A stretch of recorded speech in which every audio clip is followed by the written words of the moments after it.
da Bíblia, Apocalipse, capítulo 3. Será o que vamos estudar hoje. A igreja de Sardes. Baixa um pouquinho o microfone, por favor, está dando microfonia.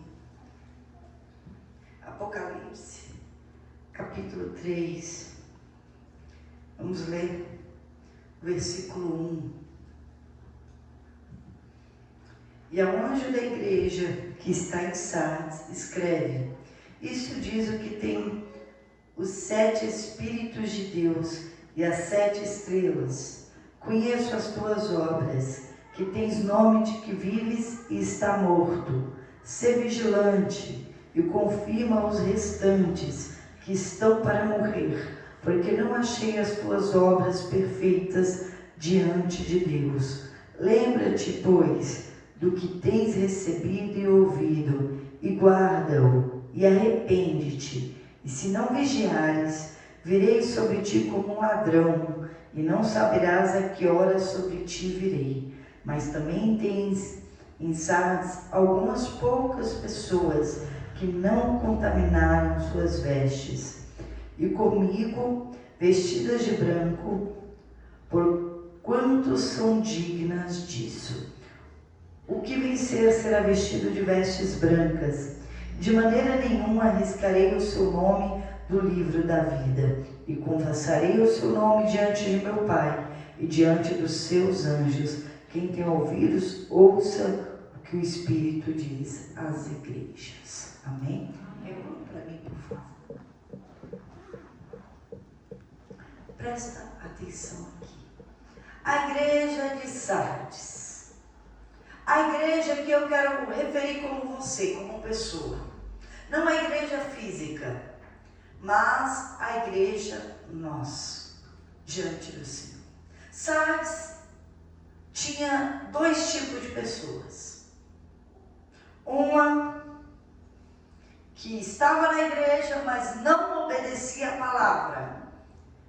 E poucas pessoas que estavam na igreja, mas que vigiavam e guardavam a sua fé, o seu coração, agradando a Deus. E na igreja tem esses 2 tipos de pessoas, como a palavra fala.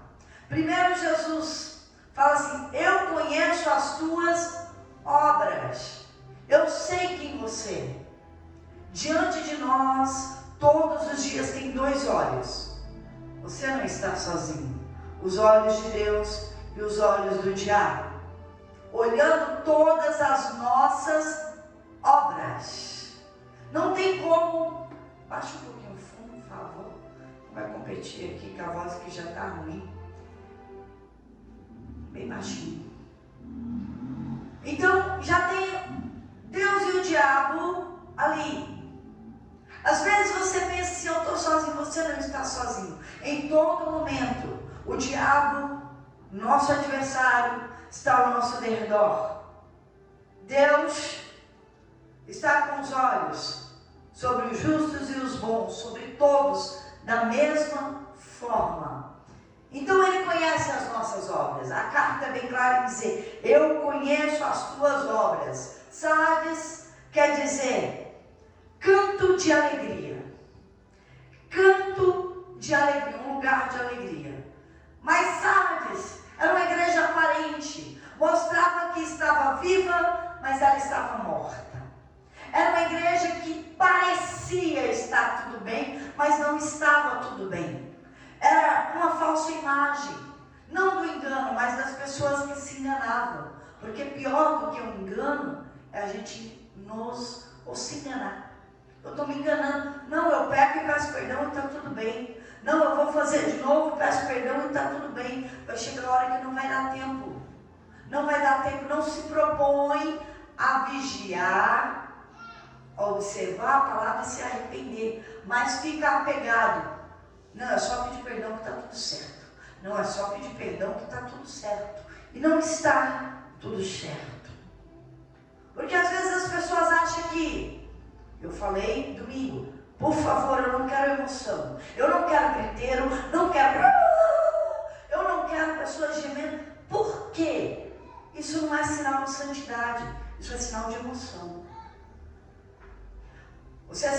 está salvo, ou se está em comunhão com Deus, não é porque chora. Às vezes eu choro, às vezes eu não choro. Muitas vezes eu choro, muitas vezes eu não choro. Mas gritar, fazer um escândalo, opa, tem algo errado aí. O Espírito Santo, ele é sujeito ao profeta. Ele não é descontrolado. E isso não quer dizer nada. Uma pessoa está salva e está em conexão com Deus quando ela tem uma consciência limpa diante de Deus aqui. Quando não está devendo nada para o diabo, aí ela está em comunhão. Não é quando ela grita. É quando ela tem uma consciência limpa. Não tem do que se envergonhar. Não tem do que se envergonhar. Muitos cristãos hoje não exalam o perfume de Cristo. O perfume de Cristo se chama obediência à palavra de Deus.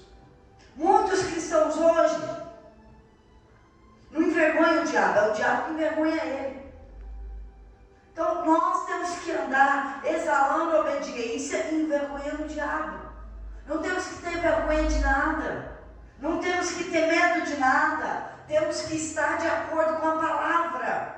E a igreja de Sardes, a maioria não estava de acordo com a palavra. A aparência é que vive, mas estava morta. Estava morta.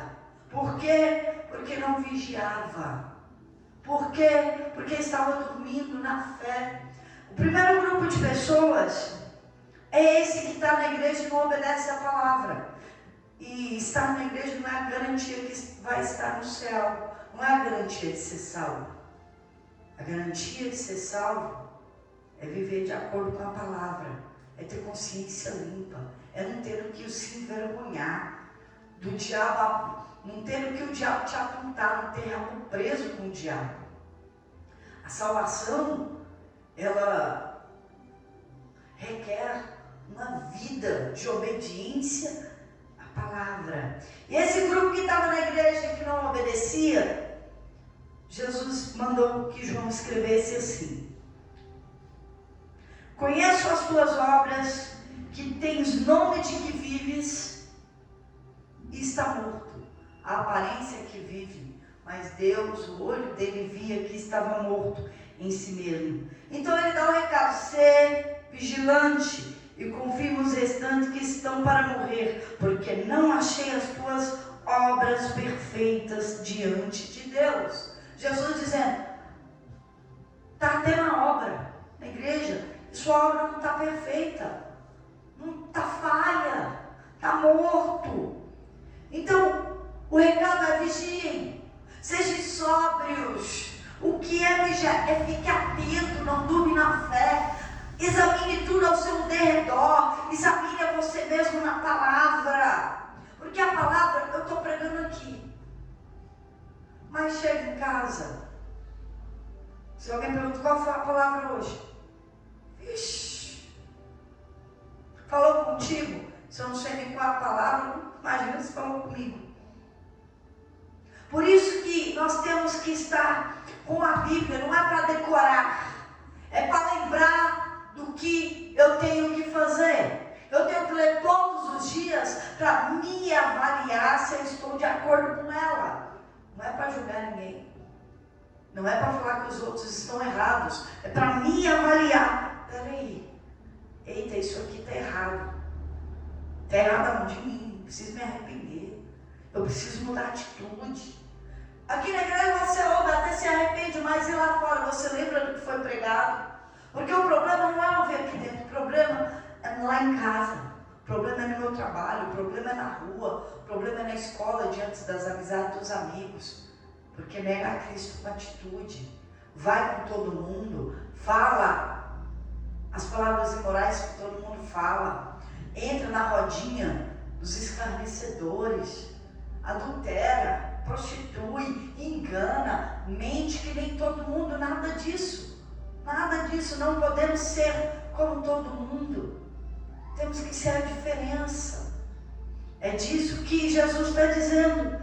Vigiem, sejam sóbrios, fique acordado, ponha a palavra de Deus diariamente diante de vocês, para vocês lembrarem da minha palavra, para guardar na tábua do coração. Como é que eu vou guardar aquilo que eu não sei?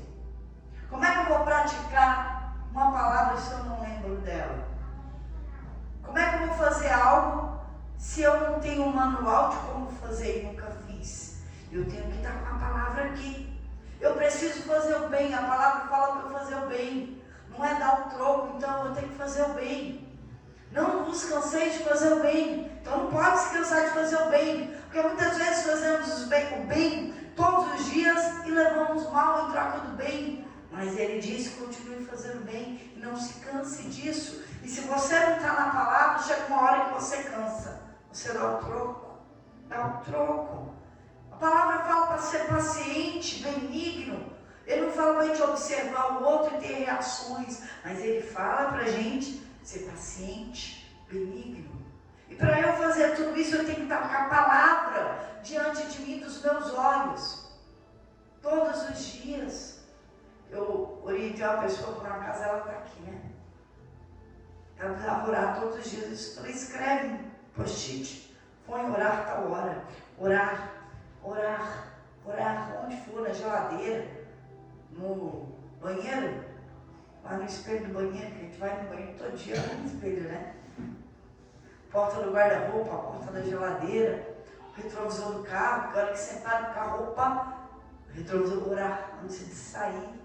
Para ter uma vida de oração, tem que estar diante de você o que você tem que fazer. Por quê? Porque a gente vai trabalhar, faz uma agenda, cansei, vou post-it na frente do computador, que eu tenho que fazer no dia seguinte. Para não esquecer, para o homem a gente faz, porque para Deus a gente não faz. Relaxo. Relaxo.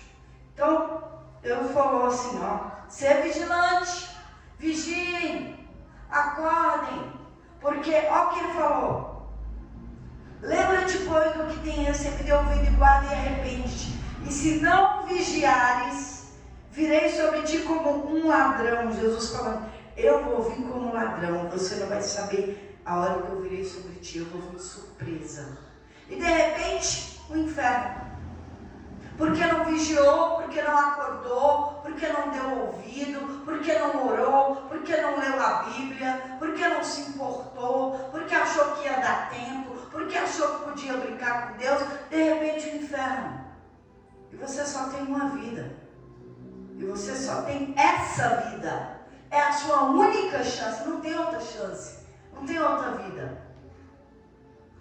No livro de Hebreus 10, 27, se não me engano, não é 9, 27, que fala assim, que foi nos dado uma vida só, e depois ela, juízo, não tem outra vida. Então aí tem gente que brinca, então tem que aproveitar. Não, então você tem que vigiar. Porque se você aproveitar a sua vida, achando que a vida é sua, você vai perdê-la. Mas aquele que perder a vida por Cristo e por Evangelho, vai achar a vida eterna. Vai achar a vida eterna. Mas nessa igreja de Sardes, também diz a palavra, há poucas pessoas, algumas poucas pessoas que não contaminaram suas vestes. Sim, que serão vestidas de branco e andarão com Jesus. Mas não é por merecimento, não é pelas boas obras, é porque se arrependeram das suas más obras, é porque vigiaram e quando caíram se levantaram, não ficaram caídos no pecado, é porque não brincaram com Deus, é porque guardaram a palavra no coração, é porque todo dia examinou a palavra para ver se ela está de acordo, é porque todo dia priorizou orar, falar com Deus todos os dias. E é uma guerra, quem trabalha aqui fora faz assim, ou fora ou por si mesmo, trabalha. Não é uma guerra trabalhar, não. Uma guerra estar doente e ir trabalhar. É uma guerra passar com um filho uma madrugada no hospital e ter que acordar cedo para ir trabalhar. É uma guerra. Tem dias, mulher então menstruada, primeiro e segundo dia, é uma guerra, não é mulherada. Quem fala que é uma guerra, querido? Uma guerra arrastada, base de remédio, não é uma guerra? E por que não luta pela salvação? Luta pelo salário de todos os meses, porque precisa se sustentar. ou complementar a renda da casa. Precisa. Mas quando fala de salvação, acha que não precisa. É uma guerra, manter a salvação é uma guerra. Não tenho vontade de ler a Bíblia todo dia, mas leio todo dia. Tem hora que eu não quero orar. Não quero orar, mas minha prioridade é orar. Com ou sem vontade eu vou orar. Está entendendo? Tem dia que eu quero ler muito. Tem dia que eu quero orar? Quero. Todo dia não. Ou todo dia você vai trabalhar sem mim? Tem dia que eu falo assim, eu mesma, né? Minha prioridade é sorrir. Mas tem dia que não dá. Fala, Deus, me devolve o sorriso. No mínimo eu vou sorrir e ser educada. Estou me esforçando hoje para dar um sorriso. Estou me esforçando hoje para ser educada. Porque tem dia que é no esforço fazer o que precisa ser feito. E a salvação é mediante a fé. Mediante o teu esforço diário. Então você tem que se esforçar, colocar força. O céu é tomado por esforços, por violência. Que violência e que esforço é esse? A você mesmo. Não quero, mas eu vou. Não estou com vontade, mas seja feita a vontade de Deus. Vou me esforçar, eu vou me sacrificar. Só se não der, não puder mesmo. Mas do contrário, isso é minha prioridade. É minha prioridade. E quando você faz de Deus a sua prioridade, você também é prioridade para Deus. Ele faz questão de manter o seu nome no livro da vida. E é por isso que não é pelas tuas obras. É pelo teu esforço. A fé é teu esforço. Porque se for pelas obras, eu não estaria aqui. Eu estou aqui pela graça e pela misericórdia, pelo perdão que eu nem mereci e não mereço muitas vezes. Mas eu não vou desistir. Eu não vou desistir. Eu não quero ser esse que dorme na fé, que não é vigilante. Os dias são maus. Os sinais estão aí. Já passamos o princípio das dores. Já estamos à beira do caminho. À beira da porta. Jesus está às portas e está batendo. E vai chegar a hora que você não imagina, o dia que você não imagina. Você está ouvindo a palavra. E quem aqui tem o hábito, seja sincero, da palavra que é pregada, anotar e em casa olhar, ler? Quem faz isso? Poxa, nenhum.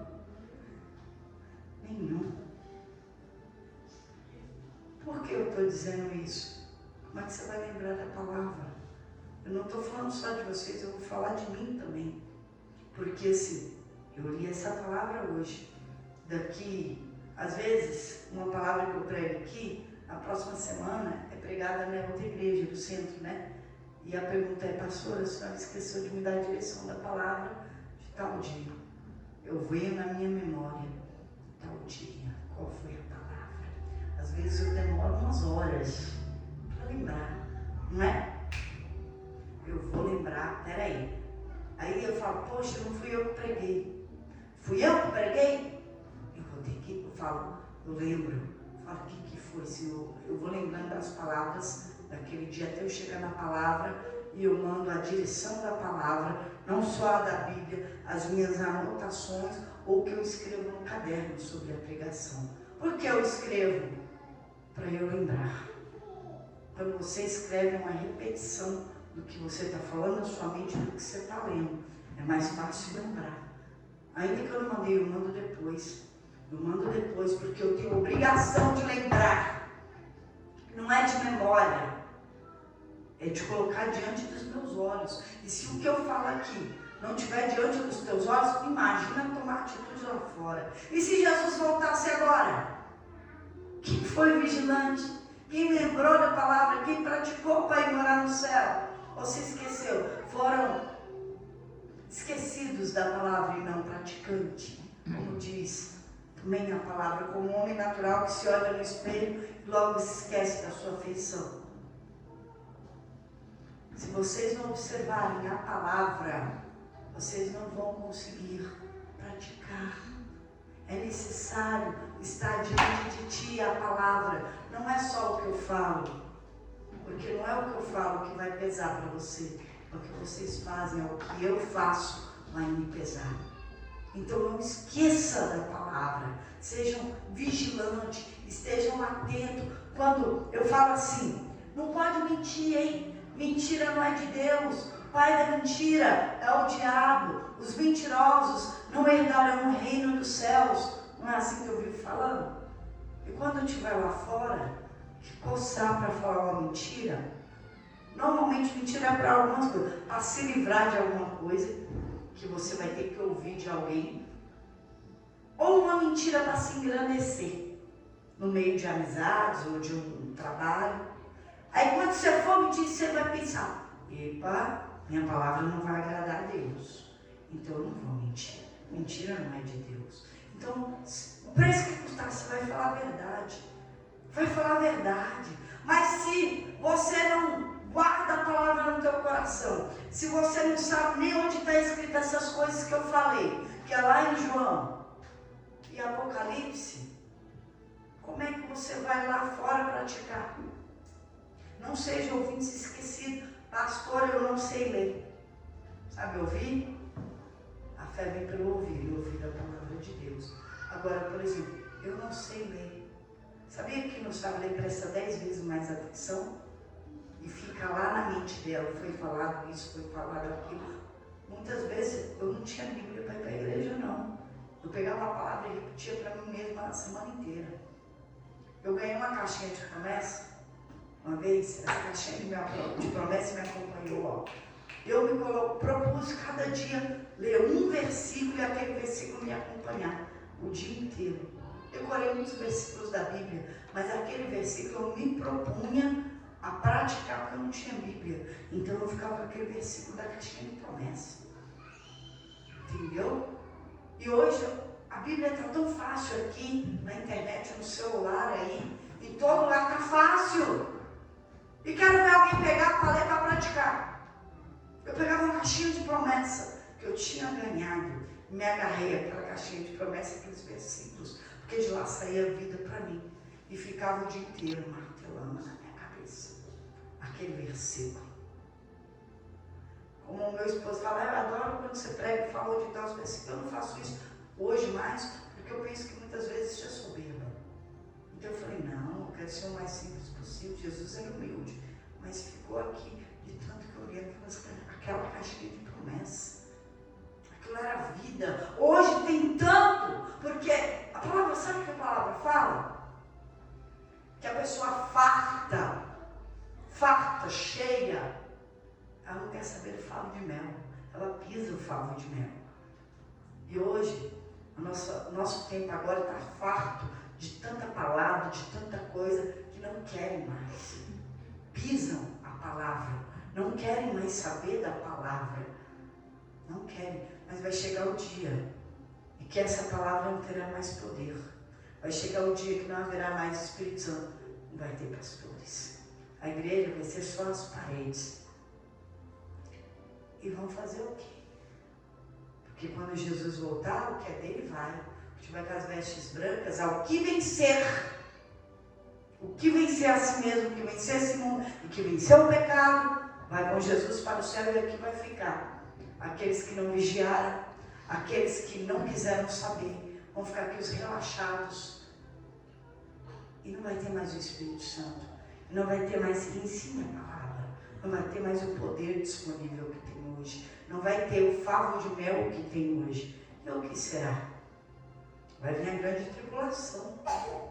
E vai ter dor, ranger de dente. E quem será que vai subir na segunda chamada?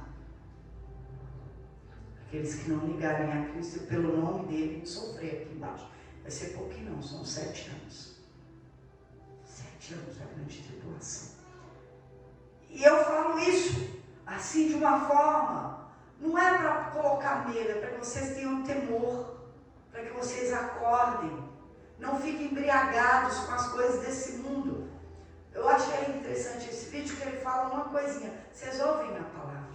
Ouvem. Porque eu vejo muitos, hoje mesmo bastante de vocês aqui, eu estou vendo vocês aqui, mas a questão é, está comendo na mesa que é sagrada, está assim ó, no celular, assistindo alguma coisa.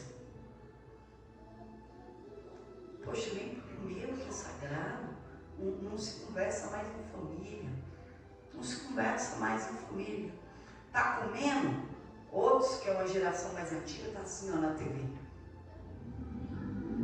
Quantas vezes eu vou visitar alguém, quase me põe para fora por causa da bendita da televisão, cada novela, não pode perder, cala a boca, meu Deus, ir embora, corre para fora, cada televisão da novela lá. Porque eu ouvi falar, Deus, não posso perder o que vai acontecer hoje. Não pode perder, não. As pessoas hoje estão preocupadas mais com a aparência do que aquilo que é eterno. Faz esforço para tudo, menos para Deus. O tempo está corrido. O tempo está corrido porque as pessoas se enchem de muitas coisas, se carregam de muitas coisas, muitos afazeres, muitos e muitos afazeres. Hoje perdem muito tempo em entretenimento, diversão e mostrar para alguém alguma coisa. Que é nada, como essa igreja de Sardes. E vai perdendo tempo. Eu vou mostrar que eu tenho a melhor roupa. Eu vou mostrar isso. Eu vou mostrar aquilo. Eu vou comprar. Eu vou tirar foto, eu vou postar. Posto uma vida que não existe, uma felicidade que é mentirosa. Posto um monte de coisa bonita, mas por dentro é vazio, sepulcros caiados, infelizes, vazios, cheio de dores, cheio de mágoas, invejosos e maldosos. Porque por trás daquilo não tem felicidade. Opa, está lotado aqui, hein? Lotado. Por quê? Porque as fotos dizem uma coisa. Quando conversa comigo é outra tão diferente do que está. E não pense que eu pego meu tempo de olhar foto não, hein? Por quê? Porque eu tenho mais o que fazer. Eu tenho almas para salvar. Eu tenho sofridos para tirar das trevas e do sofrimento. Eu não tenho tempo de cuidar da vida dos outros, não. E vocês estão em algo que é tão vazio, que passa a rede social, e posta isso, vê isso, e vê aquilo, e vê em seriado, e vê isso aqui, é a temporada não sei o que, a novela não sei o que, essas notícias do momento, é isso aqui agora, e sua vida vazia, corrida, sobrecarregada, a mente fica cheia de tanta coisa que vê. Tanta coisa que vê e que quer fazer, o corpo dói sem ter feito nada. Fez nada e está doendo o corpo do quê? A mente está cansada. Trabalhou muito com a mente? Não, encheu do que não prestou. Só encheu do que não prestou. E do que é vivo, do que salva, do que traz alegria, do que traz mudança de vida, o que traz a felicidade, a vida eterna, não olhou, não encontrou. Imagina o olho de Deus aqui. Alguém olha a palavra em casa, não quer pregar. Ele olhou e falou, não encontrei nenhum. Abraão, se tiver eu não vou destruir. Abraão falou, por mim, não por eles. Por nenhum, porque não achou um, nem dois, nem três, não achou nenhum. Nenhum justo sequer. Então assim, enquanto tem tempo, muda essa situação. Não tem um minuto para Deus. Tem 2, 3 horas na frente de um seriado. Eu não tenho 5 minutos para orar, mas eu tenho horas no WhatsApp. Eu não tenho. A gente não tem tempo para Deus. Eu não tenho tempo, porque o seu tempo não é 24 horas igual de todo mundo. Você não tem o mesmo tempo que eu tenho. Você tem. Você tem o mesmo tempo.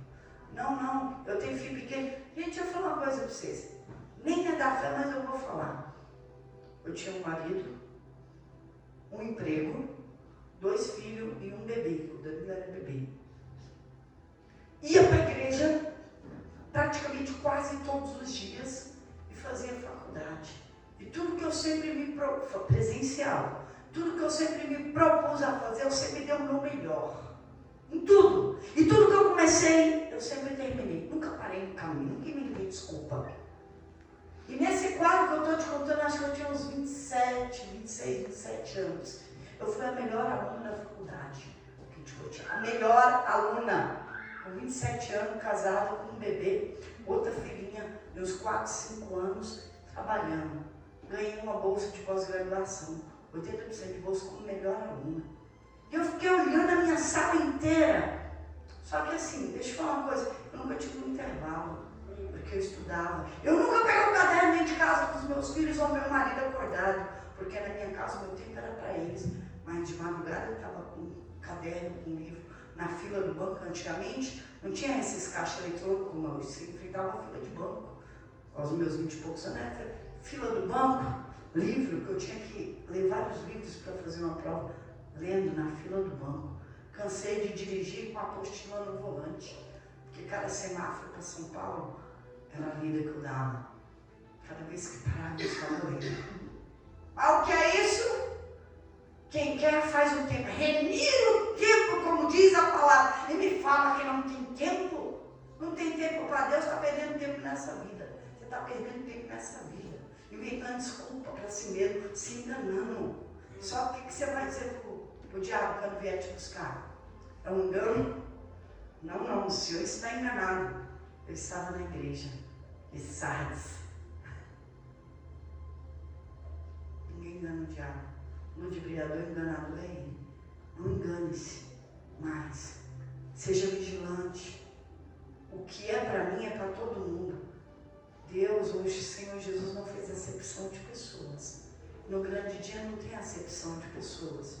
Aqui um dia eu ouvi assim: ai, pastor, eu tenho um chamado para pastora. Lindo, maravilhoso. Como sim, tem. E por que as coisas para mim é mais difícil? Não. O que é para qualquer um é para você. A palavra de Deus é tudo igual. Ninguém pode pecar, ninguém pode viver no pecado, ninguém pode. Não, para mim é mais difícil. Porque eu tenho um chamado. Falei, não. É para todo mundo igual. Pecou, está tudo errado. Fez certo, vai dar certo. Não tem favoritismo aqui. Não, para a pastora é mais difícil. O que é para você é para mim. Não tem pastor lá no céu. Lá só tem quem tem vestes brancas. Lá só tem aquele que venceu. E é igual para todo mundo, para mim e para você. Então não tem diferença. Então não inventa mais desculpa. Faça o seu melhor, mas faça para Deus primeiro. Se tiver que guardar, guarda a sua salvação. Porque tem duas coisas, né? Ou as pessoas mudam de vida ou elas se ofendem. E muitos, graças a Deus, preferem mudar de vida. Outros vão embora ofendidos, mas se ofendam com a palavra de Deus e com Deus. Essas palavras não são minhas, são dele. Está aqui. Examine a Escritura. O meu povo erra por não conhecer as Escrituras. E eu estou falando, conheçam as Escrituras. Conheçam a palavra de Deus. Salvem a alma de vocês. Cuidem, vigiem. Não faça errado. Acorda. Não perde tempo. Porque se você perder tempo, a hora que não tiver tempo, não dá mais. Não dá mais. Alguns falam assim, quando eu estiver perto da morte, ou amanhã, ou depois, ou ano que vem, né? O ano que vem, eu vou começar tudo bem.